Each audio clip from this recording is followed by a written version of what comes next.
안녕하세요. 저는 30대 후반의 서울에 살고 있는 직장인이자 아이 아빠입니다. 최근 저에게 생긴 일련의 사건들로 인해 많이 힘들기도 했고 많은 생각을 하기도 했네요. 누군가에게 속 시원히 터놓고 말할 수도 없는 내용이라 익명으로나마 이렇게 털어놓습니다. 먼저 제 속사정을 모르시는 분들이 듣기에는 너무나 당혹스럽게 들릴 수도 있으실 거고 저를 비난하실 수도 있으리라 생각됩니다. 하지만 저는 최선의 방법을 선택했고 그 책임은 오롯이 제 몫으로 남았네요. 오랫동안 고민해 온 제 이야기를 한번 해볼까 합니다. 저의 부모님께서는 제가 어릴 때 사고로 돌아가셨습니다. 이후 조부모님이 저를 돌봐주시기는 했지만 어릴 때부터 부모님 없이 지내다 보니 가정에 대한 남다른 애착 같은 게 더 있었던 것 같습니다.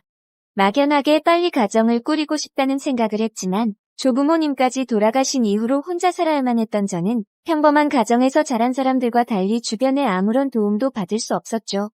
혼자 살 집 구하는 것부터 힘들었으니까요. 그렇게 살다 보니 내 가정이라는 것에 대한 욕심도 조금씩 내려놓게 되더군요. 그런데 그렇게 어렵게 살아온 제가 몇 년 전에 결혼을 할 수 있었고 얼마 시간이 지나지 않아 예쁜 딸 아이의 아빠까지 되었습니다. 세상을 다 가진 기분이었죠.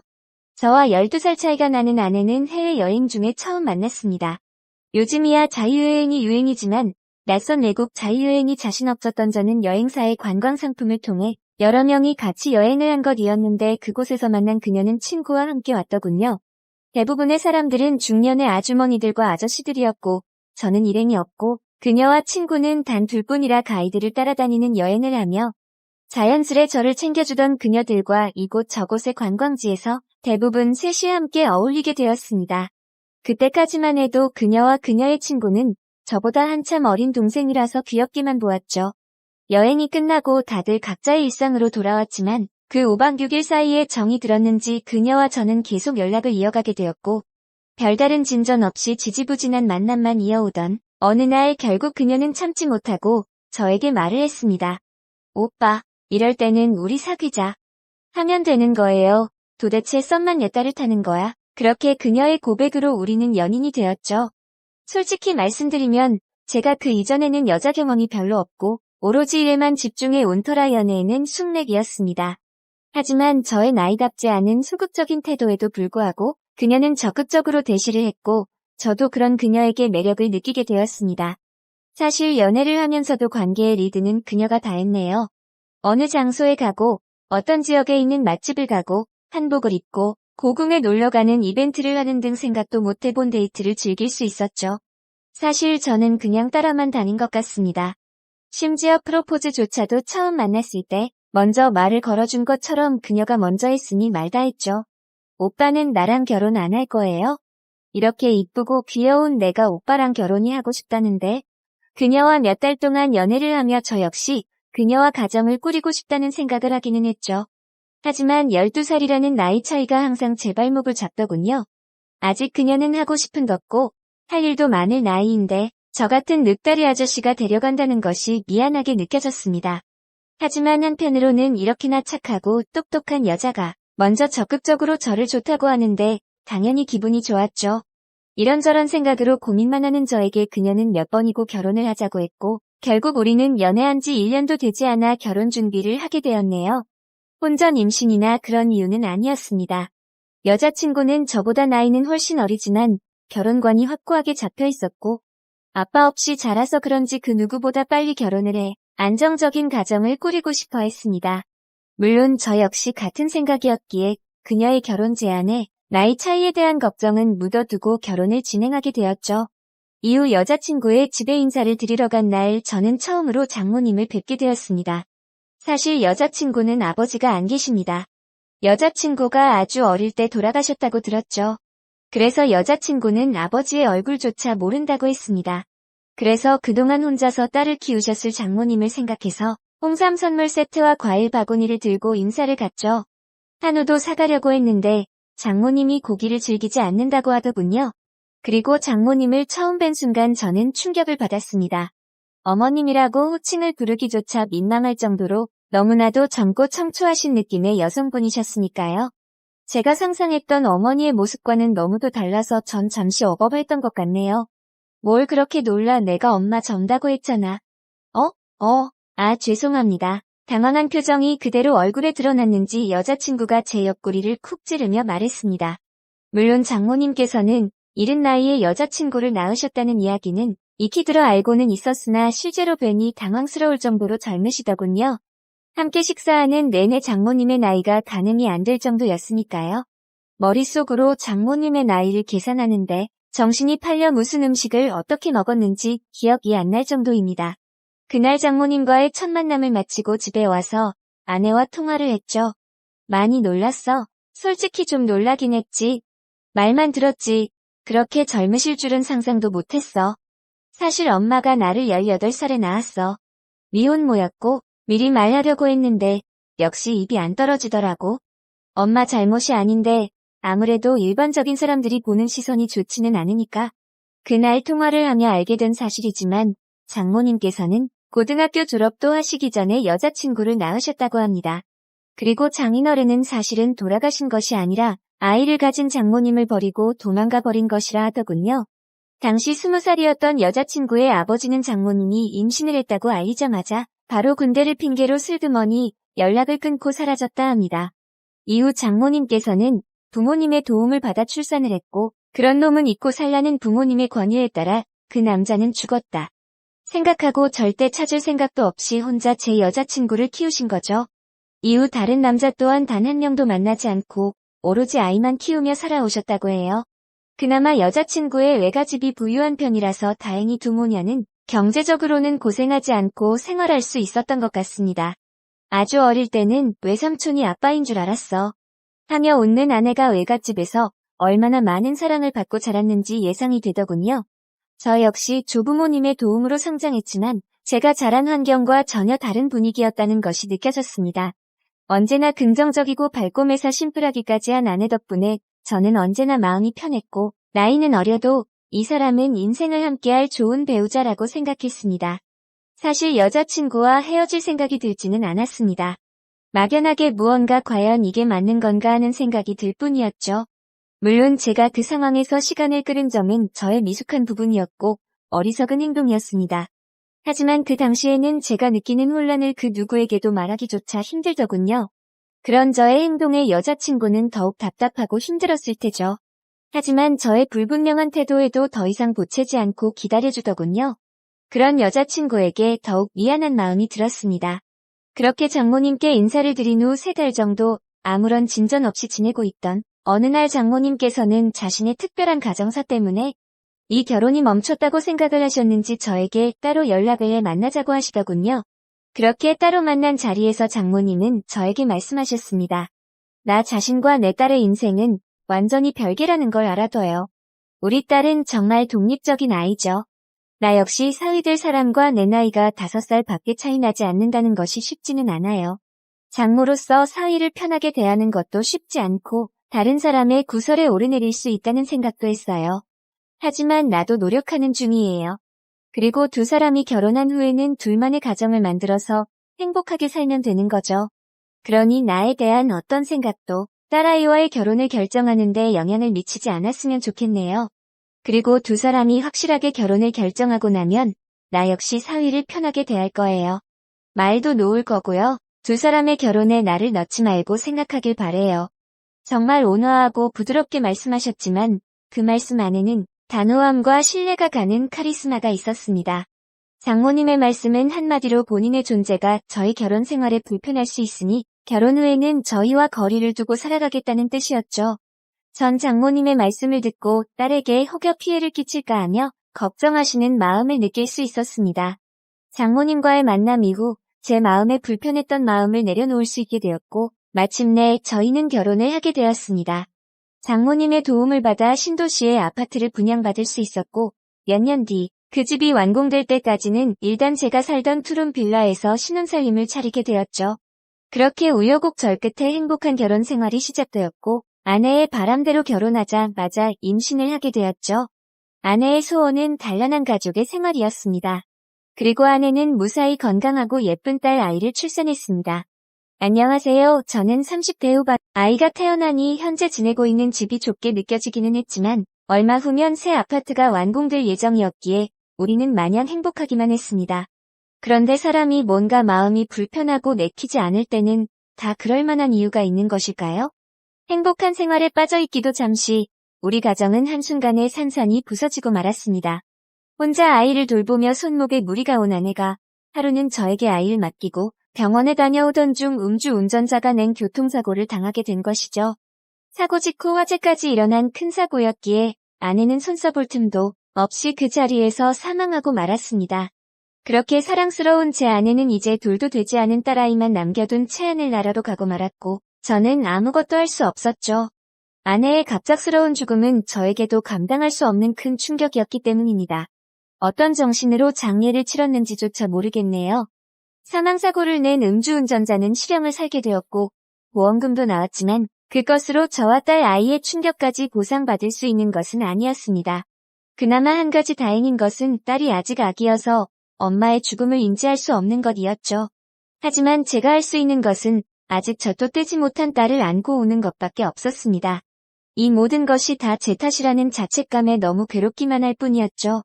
딸아이를 지키고 키워야 하는 생각조차 하지 못할 정도로 아내를 잃은 슬픔을 감당할 수 없었습니다. 결국 저는 정상적인 생활을 하지 못할 정도로 폐인이 되었고 먼저 간 아내를 따라가고 싶다는 생각을 하기에 이르렀죠. 그런 어둠의 시간을 보내던 어느 날 오랜만에 집에 초인종이 울렸습니다. 이 서방 집에 있어? 시끄러운 벨소리에 정신을 차려보니 장모님이 찾아오셨더군요. 저는 자고 있는 아기를 살핀 후 조심스레 문을 열었습니다. 아이고, 집 꼴이 이게 뭐야, 지민이는? 하며 들어온 장모님은 가장 먼저 아이를 살피고 바로 집안일을 하기 시작했습니다. 아내가 그렇게 떠났어도 아이는 지켜야지. 지금 이게 뭐 하는 거야? 회사도 안 간 거야? 어린 지민이 두고 내 딸 따라 가기로 마음먹은 거야? 그런 장모님의 모습을 보며 아무런 말도 하지 못했죠. 그날 이후 장모님은 매일매일 찾아오시다가 언젠가부터는 지민이와 함께 옆방에서 주무시며 아이를 봐주셨습니다. 솔직히 저는 혼자 지내고 싶었지만 아기 때문에 어쩔 수 없었어요. 처음에는 그렇게 막무가내로 오신 장모님이 귀찮고 불편했습니다. 하지만 장모님 덕분에 무사히 일상으로 돌아올 수 있었고 회사로 복귀할 수도 있었죠. 무엇보다 아이에게 엄마의 빈자리를 채워줄 수 있어 다행이라는 생각이 들었죠. 그때 장모님이 저희 집으로 찾아오지 않으셨다면 제가 어떤 선택을 했을지는 아무도 모를 일입니다. 분명히 전 아이에게 좋은 아빠가 되어주겠다고 약속을 했는데 아내와의 갑작스러운 이별을 하며 제 슬픔에 도취되어 아이 생각조차 하지 못한 거죠. 장모님이 오신 이후 힘들지만 다시 하루하루를 살게 되었습니다. 그리고 그 지민이의 돌이 지나고 얼마 후에 분양받은 집이 완공되어 저와 아이, 그리고 장모님은 그 집으로 이사를 하게 되었습니다. 새로운 환경으로 옮기고 한 해 뒤에 지나며 아내에 대한 슬픔도 조금씩 잊혀져 가는 듯 했습니다. 장모님께서는 지극정성으로 저희 딸을 키우시며 본인 딸을 잃은 슬픔을 견뎌나가셨던 것 같습니다. 물론 저에게도 잘해주셨습니다. 아침밥을 항상 챙겨주셨고 퇴근 후 같이 식사할 때도 많았죠. 저 대신 아이를 돌봐주시는 장모님이 힘들지 않도록 집안일에도 신경을 썼습니다. 그리고 주말에는 장모님과 아이를 데리고 놀이공원에 가기도 했고 다른 주말에는 장모님이 쉴 수 있도록 제가 아이를 데리고 놀러가기도 했죠. 그렇게 지내다 보니 조금씩 장모님에 대한 친근감과 편안함이 더해만 갔습니다. 그리고 저희 딸은 장모님의 보호 아래 무럭무럭 자라서 5살이 되어 그러던 어느 날 퇴근길에 제가 장모님 드리려고 맛있다는 빵집에 들러 빵을 사다 드렸죠. 이 집 빵이 맛있대요. 좋아하실 것 같아서 사왔어요. 장모님은 한 입 베어 드시고는 어머 정말 맛있네. 한번 먹어봐. 하며 너무나 자연스럽게 빵을 잘라 제 입에도 넣어주시는데 받아 먹으면서도 흠칫하는 기분이 들더군요. 사실 이런 것은 연인이나 부부 사이에서나 할 법한 행동이었죠. 장모님 역시 본인의 행동에 순간 겸연쩍어 하시는 것 같았습니다. 정말 맛있네요. 많이 드세요 하며 어색한 목소리로 무마하기는 했지만 다시금 머리가 복잡해져 왔습니다. 사실 지금 딸 아이가 장모님을 엄마로 알고 있거든요. 아직 어린 딸에게 엄마가 없다는 것을 알려주는 게 좋을지 판단이 서지 않았고 자연스레 할머니를 엄마로 생각하고 있는 아이에게 어떻게 바로잡아줘야 할지 방법도 모르겠어서 그대로 방치를 해왔죠. 하지만 이것을 깊이 생각하지는 않았습니다. 아이 기준으로 그냥 엄마, 아빠라고만 생각했을 뿐 장모님과 제가 부부인 것은 아니니까요. 그런데 아이가 어린이집을 다니면서는 상황이 조금 달라졌습니다. 입소는 제가 시키기는 했지만 장모님이 아이의 등하원을 해주고 계시기 때문에 자연스럽게 엄마들 사이에서도 장모님이 딸의 엄마가 되어 있었죠. 그리고 놀이터에서 아이들이 놀 때도 장모님이 아이의 엄마로 인식되어 있었습니다. 하지만 저도 장모님도 이것을 굳이 바로 잡으려는 노력을 하지는 않고 지냈네요. 그러던 어느 날 조금 이른 퇴근을 했더니 아이가 놀이터에서 놀고 있더군요. 그리고 장모님은 아이 엄마들과 함께 어울리고 계셨습니다. 놀이터로 다가가 아이 이름을 부르자 아이가 아빠 하며 쪼르르 달려와 안겼고 함께 있던 엄마들은 당연하다는 듯이 지민이 아빠시구나 안녕하세요 하고 인사를 하더군요. 그리고 장모님에게 지민 엄마 얼른 가요 지민 아빠 오셨네 라고 말했습니다. 저는 그 대화를 듣고 뜨끔하는 생각이 들었지만 아무렇지 않은 척 조용히 목례를 하고 돌아섰고 장모님 역시 먼저 들어갈게요 하고 저와 아이와 함께 집으로 들어오셨죠. 그날 이후 장모님도 저도 서로 그에 대한 이야기는 한 번도 꺼내지 않았습니다. 하지만 머릿속이 복잡해지는 것은 어쩔 수 없더군요. 사실 이 아파트로 이사한 이후 장모님과 저는 잠자리만 하지 않았지 거의 부부처럼 지내왔습니다. 알고 지내는 이웃 주민들 거의가 저와 장모님을 부부로 생각하고 있다면 말 다 했죠. 저희 장모님께서 나이 많은 어르신 같은 느낌도 아니고 솔직히 제가 친하게 지내는 선배가 저희 장모님과 동갑입니다. 심지어 장모님이 더 어려 보이기까지 하고 성격도 옷 입는 스타일도 훨씬 젊고 세련되었죠. 장모님이 점점 여자로 보이는 것 같아 혼란스러운 기분을 감출 수가 없었습니다. 착하고 여린데다가 아름답기까지 한 장모님이 아니었다면 제가 혼자 어린 핏덩이인 딸을 어떻게 키웠을지 상상조차 되지 않습니다. 이 부분은 장모님께 너무나 감사드리죠. 저의 솔직한 심정을 장모님께 말씀드리고 싶다가도 마음이 정말 어쩔 줄 모르겠고 복잡하기만 했습니다. 저의 이런 고민을 장모님께서 어떻게 받아들이실지 알 수가 없었죠. 하지만 저는 결정을 내려야만 했습니다. 어차피 진실은 언젠가 모두 드러나게 되어 있고 딸 아이도 언제까지 속일 수는 없는 부분이었죠. 장모님, 잠깐 말씀 좀 나누시죠. 딸아이 옆에서 잘 준비를 하시던 장모님을 불러 거실에서 대화를 하게 되었습니다. 지민이가 장모님을 엄마로 알고 살게 해도 되는 건지 오랫동안 생각을 해봤어요. 나도 그게 걱정이야. 처음에는 그냥 엄마가 없다는 것이 안타까워서 그리 알게 두었지만 지민이가 바깥 활동을 시작하니 사위가 남편이 되어버리네 하며 씁쓸하게 웃으시는 장모님께 죄송한 마음이 들었습니다. 저 때문에? 죄송합니다. 이서방이 죄송할 게 뭐가 있어. 내가 젊은 할머니라서 이렇게 된 것을. 한숨을 쉬는 장모님 앞에 아무런 말도 할 수 없었죠. 그러자 장모님이 말을 이었습니다. 예전에 말이야. 내 딸이 제 외삼촌을 아빠로 생각했던 시기가 있었어. 처음엔 아빠가 없는 것이 너무 마음이 아파서 그냥 뒀는데 나중에 아빠가 아니라 외삼촌이라는 것을 알고 얼마나 속상해하던지 미리 말해주지 못한 것이 너무 미안했어. 저는 장모님의 이야기를 듣고 확실하게 결심할 수 있었습니다. 이제 지민이 제가 키울게요.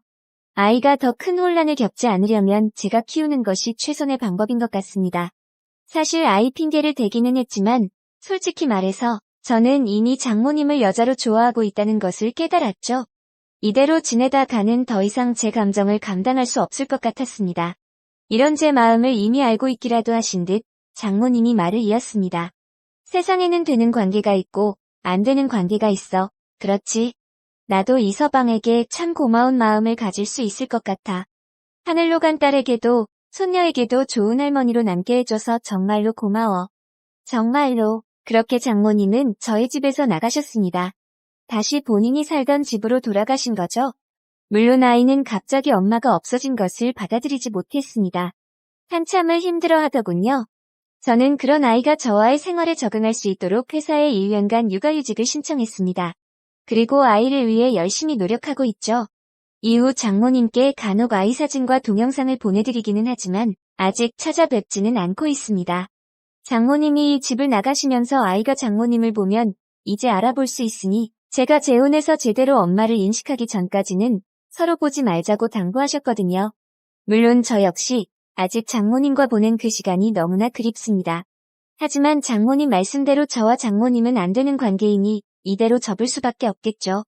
저는 아직은 재혼 생각은 딱히 없네요.